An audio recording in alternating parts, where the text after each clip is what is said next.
Yo guys, Vision SGN here, bringing you more Marvel Rivals content. In today's video, I'll be breaking down the Doom match playlist, explaining how you can win games, providing tips and tricks throughout, and discussing which characters work best and why, and including which areas of the map they are best suited for. If you enjoyed the video, don't forget to like, comment, and subscribe, and let me know down below which hero you use in the Doom match, and let's get right into it. So first things first, Doom match is incredible. I think this playlist is extremely underrated from what I've gathered so far, from others I've spoke to, from what I've seen on Twitter, etc.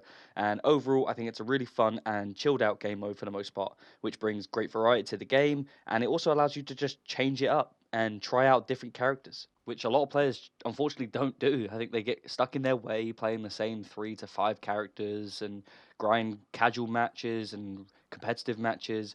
But for the most part, this game mode and this playlist provides you with such variety in the Sanctum Santorum, which you can use all different styles of gameplay and just practice using new characters and even perfect the characters you main the most. And for anyone that's played a lot of Doom Match, you will agree with me that some games you have games where there's so much chaos going on, and for the most part, you can't seem to find any separation, and it's almost carnage, which some players will enjoy, and some games you won't. But you'll also find games where you'll have individual gunfights, or you'll have individual 1v1s and duels throughout the game, and you can sort of pace it at your own style. And I think that's extremely important for players who are learning to develop at a game like this, and also learn characters that may not be best suited for different styles. So if you're one of those players that wants to get amongst the chaos and test out characters like Black Panther who seem to thrive in those situations where there's multiple grouped enemies, by all means this is for you. You get inside the Sanctum Santorum and you'll see exactly what I'm talking about.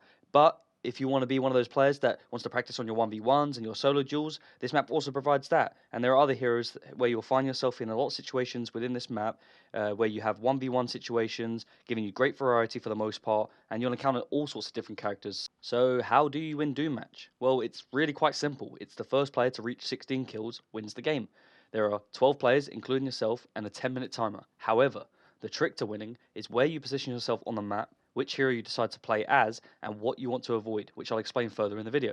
For me, I love playing Thor in the Doom match, as he's very versatile, he has great sustain, he's capable of moving around the map pretty good pace using Mjolnir, and he does a great amount of area of effect damage, which I find very useful for grouped up enemies, which I explain. There is certain situations where you'll find yourself in the grand staircase where multiple enemies are all grouped up, and a character like Thor is really good for this situation. He's also really good in 1v1 situations, so yeah, I'd highly recommend a character like Thor. As for tips and tricks, here are a couple to help you understand the game mode better and hopefully help you win some games. So, firstly, you want to try and avoid engaging with multiple groups of players unless that's what you're looking for, of course, as I've explained. You'll end up in these situations losing track of players when you engage with multiple, and you'll also have your kills taken by other players. And if you've played this enough, you know exactly what I'm talking about. And then you end up just getting yourself killed as you engage with too many different enemies, you can't single anyone out, and it becomes quite clear that you don't have enough health because everyone seems to start targeting you. So my advice, if you're trying to learn different characters, maybe do not engage with multiple groups of enemies until you're quite comfortable, or you play a character like Thor who does seem to sustain himself really well in these situations. As for the second tip, you want to find yourself positioned in a set area of the map, almost as if you're making it your territory, which, depending on which hero you have, it could be anywhere based on their strengths and weaknesses, so just bear that in mind. But what you want to do is learn patterns of the players you're coming across, and you can then develop some sort of game plan on how to pick each player off one by one, and that way you will effectively lead yourself towards a win. As I mentioned, you'll find yourself having lots of your kills stolen by others, and there's definitely an art to learning this. So, sort of my third tip would be to learn how to land the final hit, as this will definitely help you win games quicker. And believe me, there is a way to do this, which will depend on who you are and how you're playing for the most part, but also who you're trying to eliminate. For example, if you're using Doctor Strange and you're spectating 2 enemies that are fighting in front of you, you'd ideally want to assess both of the enemy's health right in front of you, which I appreciate has to be done quite quickly, of course. But what you want to do here and learn to figure out is which enemy has the most health and which one has the least health. Now, I know what you're thinking. Why wouldn't you then just try steal the kill on the low health target, as he's the easiest one, right? Well, this is where most players go wrong, in my opinion, as you'll often find this is a more 50-50 scenario for the remaining player, where you can often come up empty-handed, and that player will then gain a health bonus, because in this mode, anytime you get a kill on an enemy opponent, you will then gain a health bonus. And in this situation, if you allow another player to potentially get that kill, they will have a health bonus, and it creates a more even playing field for that player. However, what I think you should want to learn to do is to bring both players down to a lower health overall and utilize your abilities. Understand your character and what they're good at doing and what they're capable of doing. So, for example, in this scenario, as I'm Doctor Strange, I would simply begin to damage one of the enemies, ideally the stronger target or the higher health target. And for Doctor Strange, he generates what's called dark magic, which enhances his Maelstrom of Madness ability by pressing R1, which then releases a surge of dark magic. This is a very powerful ability for Doctor Strange, and when charged up, can lead to you eliminating both players without even being the primary focus of anyone in this situation. So for me, it's important to assess the situation and remain disciplined and patient before you just jump in and get yourself in a situation you may not want to be in. For some characters, it's fine. You can get away with it with maybe Captain America or Hulk or Black Panther, like I've mentioned.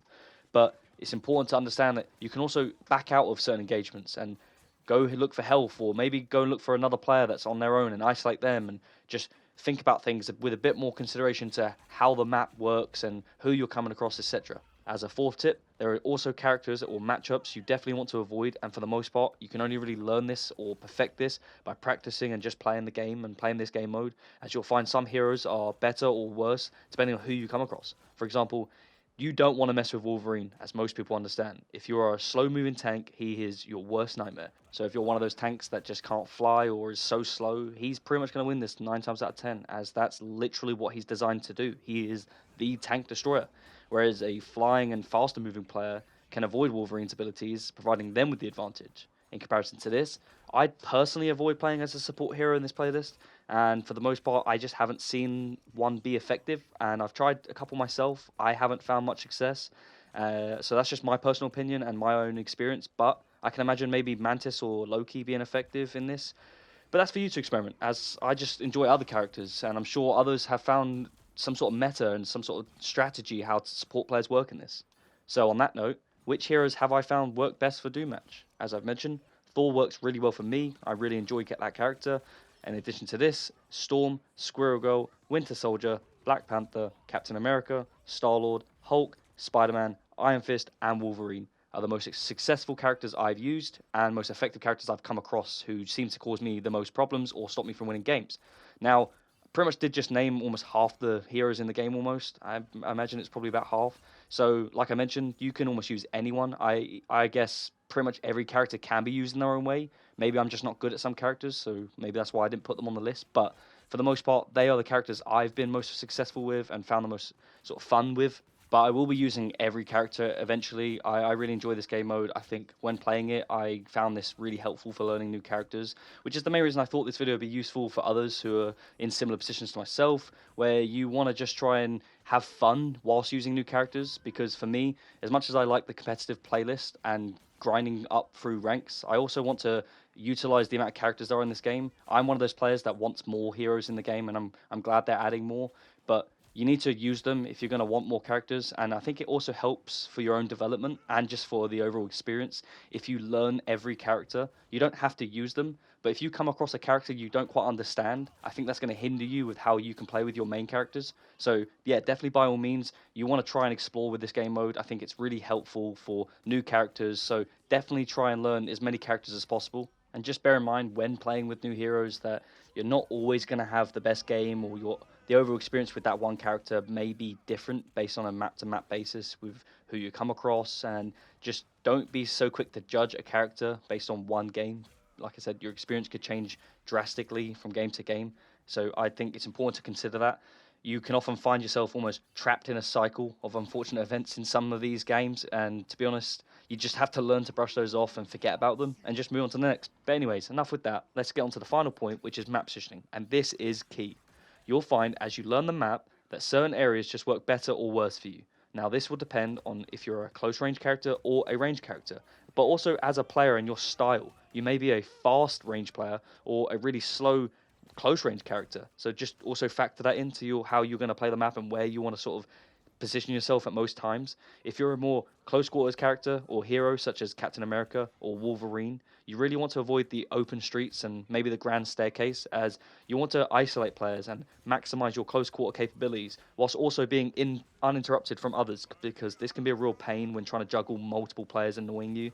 Whereas if you're a more range and aerial player, you'll find more success using the open areas to your advantage, such as the streets or maybe the grand staircase. And that's Doom Match in a nutshell. I tried to summarize this video, but it came very clear to me that there was so much I wanted to discuss and provide tips and tricks from my own experience about this, that it just turned out that this video was going to go on for a bit longer than I wanted to. But I hope you enjoyed the video. If you did, please do not forget to like, comment, and subscribe. And let me know down below if you have any tips or suggestions about Doom Match that maybe others don't know. I'm Vision SGN, and I'll see you in the next one.